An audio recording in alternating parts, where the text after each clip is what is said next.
ঝড়ের মতো শব্দে গর্জে উঠেছিল চারিদিক। বিশাল লোহার চাপটা ধীরে ধীরে নেমে আসছে, আর বাইরে থেকে উড়ে আসছে অদ্ভুত সব মাছ, যেন আকাশের দানব। ঠিক সেই মুহূর্তে সবাই দৌড়ে ভেতরে ঢোকার চেষ্টা করছে, কিন্তু হঠাৎ ধাক্কা লেগে শক্তিশালী চ্যাংদাদা আর শাওমিন মাটিতে পড়ে গেল।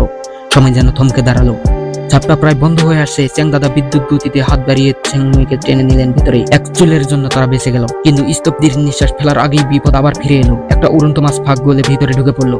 তার চোখে ছিল হিংস্র ঝিল্লি। মুহূর্তে সে একজনের উপর ঝাঁপিয়ে পড়লো, তার কানের এক অংশ ছিঁড়ে নিল।